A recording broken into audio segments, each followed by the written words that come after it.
காலை வணக்கம் அனைவருக்கும். எல்லாரும் எப்படி இருக்கீங்க? நெளிக்காத, ஒழுங்கா உட்காருமா, நல்ல பிள்ளைல. அண்ணா பைக் வாங்கிட்டீங்களோ வாழ்த்துக்கள். கொஞ்சம் மிஸ்டேக்காக இருக்குது, பரவாயில்ல. அதாவது பைக் வாங்கியாச்சு, வாங்கி 2-3 நாள் ஆகுது.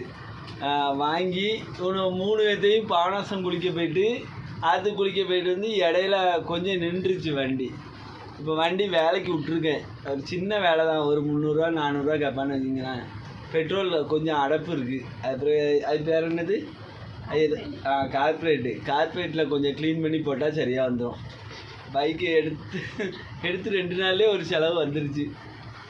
இன்னும் வேறு அடுத்து பைக்கில் எப்போ கூப்பிட்டு போவாங்க. ஆனால் அடுத்த வாரம் ஞாயிற்றுக்கிழமை தான், இடையில எங்கேயும் கிடையாது. வேலைக்கு போய்ட்டு தான் இந்த வருஷம் மட்டும் கூப்பிட்டு போவேண்ணா. அடுத்தானே உங்கள் 3 பேரே அடுத்து தனுசு தான் ஃபஸ்ட்டு. தனுசு? ஆமாவா? அப்போ அவன் கிடையாதோ? 3 பேரையும் கூப்பிட்டு போவேன். சரி வீடியோ. ஏன் அண்ணன் கூட முடியாதோ? யாருக்கு அந்த பழக்கம் இருக்காங்க? நீ வேணும் சந்திரன் தான் கூப்பிடுதான், நீயும் சந்திரன் தான் கூப்பிடுத. சரி வீடியோ தொடர்ந்து பாருங்கள். வீடியோ பிடிச்சா லைக் பண்ணுங்கள், கமெண்ட் பண்ணுங்கள், மறக்காமல்